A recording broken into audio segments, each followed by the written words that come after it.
Welcome to this course. நம்ம article என்னென்னு பார்க்கறதுக்கு முன்னாடி நான் போன வீடியோவில் சொல்லியிருந்தேன்ல, உங்களுக்கு ஷார்ட் கோட் யூஸ் பண்ணி இந்த ஷேர் என்டர்பிரைஸ் கீழே உள்ள ப்ராடக்ட் ஈஸியாக வர வச்சுக்கலாம் அப்படின்னு சொன்னால, அது உங்களுக்கு என்ன சொல்லிடணும்ல, கொஸ்டினோட நீங்கள் வரக்கூடாது. ஸோ நான் அதுக்காக என்ன பண்ணுறேன் அப்படின்னா, நான் ஃபஸ்ட்டு ஒரு பேஜ் ஓப்பன் பண்ணுறேன். நம்மளோட பிளகின்லாம் ஏகப்பட்ட யூஸ் பண்ணாலும் நம்மளோட டேஷ்போர்ட் எப்படி மாறி போச்சு, வேறு ஒன்றும் கிடையாது. All page add new page கொடுக்கலாம். ஆட் நியூ பேஜ் கொடுக்கலாம்.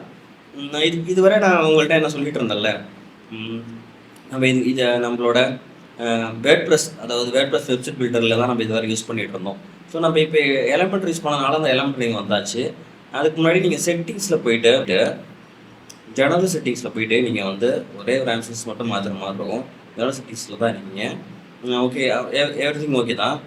பட் இது ஸ்டார்டர் டெம்ப்ளேட் இருக்குல்ல, அந்த ஸ்டார்டர் டெம்ப்ளேட் வந்து டிசபிள் எலமெண்டல் பேஜ் பில்டர் அப்படின்னு இருக்குல்ல, இதை எடுத்து விட்ருங்க. இது எப்போதுமே இதில் தான் இருக்கும். அப்படி நீங்கள் பண்ணிங்கன்னா, நீங்கள் ஒருவேளை வேர்ட் ப்ரெஸ்ஸில் ஒரு நேரம் பண்ணிவிட்டு டக்குன்னு அதை எலமெண்ட்டில் பண்ணிங்கன்னா அப்படியே பேஜே எப்படி மாறிடும். ஹெட்டர் இப்போ பாடி வந்து ஹெட்டரோட போய் சேர ஆரம்பிச்சிடும். அதனால் வந்து என்ன பண்ணுறீங்க அப்படின்னா, இது எப்போதும் மார்க்கில் தான் இருந்துச்சு, இப்படி தான் இருக்கும்.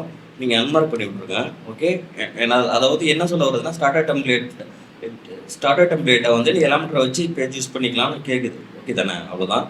ஸோ இதை கண்டிப்பாக பண்ணிவிடுங்க, இல்லைனா பேஜ் மாறி போயிடும். ஓகே, பேஜஸில் வந்து ஆன்டி பேஜ் கொடுக்குறோம். ஆன்டி பேஜ் கொடுத்ததுக்கப்புறம் இப்போ எலமெண்ட்டை தான் வரும், எலமெண்ட்டை தான் கேட்கும். ஸோ நம்ம எடிட் எலமெண்ட்டை கொடுக்கலாம். நல்லா தான் இருக்கும் எலமெண்ட்டு. நம்ம டைட்டில் கொடுக்கல, சும்மா உங்களுக்கு நான் ஒரு ஷார்ட் கோடு தான் கிரியேட் பண்ணுறது எப்படி சொல்லி கொடுக்க போகிறேன். ஷார்ட் கோடு ஏகப்பட்ட ஷார்ட் கோடு நம்ம கிரியேட் பண்ணிக்கலாம். ஓகே தானே. இப்போ நம்ம ஒரு கண்டெய்னர் கிரியேட் பண்ணிக்கலாம். கண்டெய்னர் ஏகப்பட்ட கண்டெய்னர் கிரியேட் பண்ணிக்கலாம். ஒரு container, double container, multi container, எவ்வளோ ஆனால் கண்டெய்னர் கிரியேட் பண்ணிக்கலாம். ரீடினா ரீடில் உங்களுக்கு ஏகப்பட்டது வந்துடும். அப்போ இந்த ப்ளஸ் ஐக்கான நீங்கள் எம்பி கூட கண்டெய்னர் பண்ணிக்கலாம். இந்த இடத்துல இருக்குல்ல,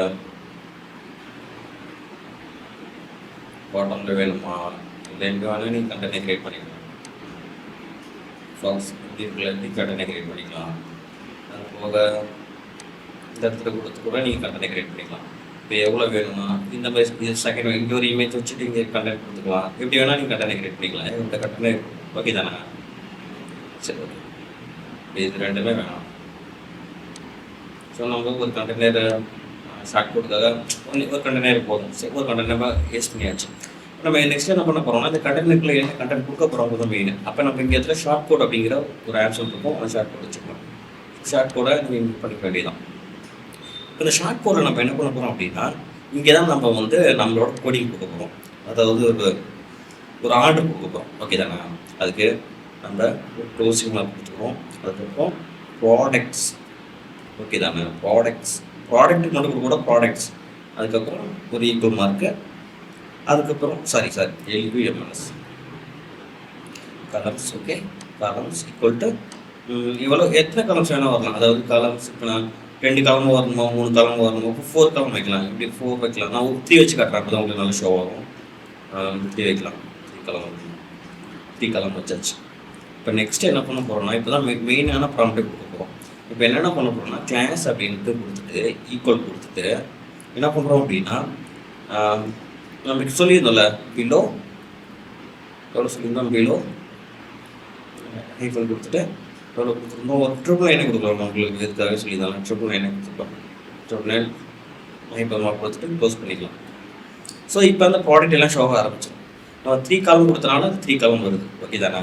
அப்போ நம்மளோட ப்ராடக்ட் எல்லாமே ஷோ ஆக ஆரம்பிச்சாச்சு. இப்போ நம்ம ப்ராடக்ட் லிமிட் வந்து 5 வச்சுருக்கோம். 5 வச்சாச்சு. 5க்கு அப்புறம் என்ன பண்ணுவோம் அப்படின்னா, 5க்கு அப்புறம் 5 ப்ராடக்ட் ஷோ ஆகும். அதுக்கப்புறம் 1 2 3 பேஜ் வர ஆரம்பிக்கும். அப்போ அந்த பேஜ் மாதிரி வர வைக்கிறதுக்கு ஒன்றும் கிடையாது. பேக்னைட் அப்படின்னு கொடுக்குறோம். PAGNATE. Okay, paginate equal to 2 TRUE கொடுத்து டைப் பண்ண கொடுத்தாச்சு. ஸோ என்ன பண்ணிடணும்னா, 5 ப்ராடக்ட்டுக்கு அப்புறம் 1 2 3 அப்படின்னு பேஜ் வர ஆரம்பிச்சிடும். ஓகே, 1 2 3 4 5 5க்கு அப்புறம் 1 2 3 4 பேஜ் வர ஆரம்பிச்சு. ஓகே தானே.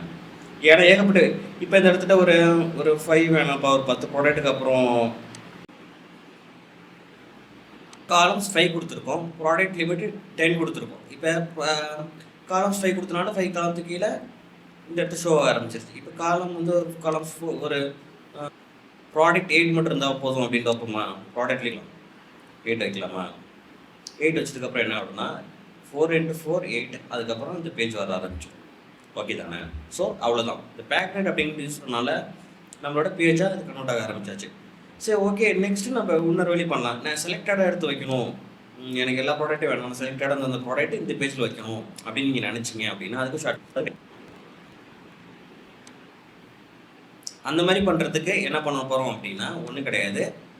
அதேமாரி க்ளோஸ் பண்ணிக்கலாம். ப்ராடக்ட் அப்படின்னு கொடுக்குறோம். ப்ராடக்ட் ஐடி அப்படிங்கிறத கொடுக்குறோம். ப்ராடக்ட் ஐடி கண்டிப்பாக இருக்கும்.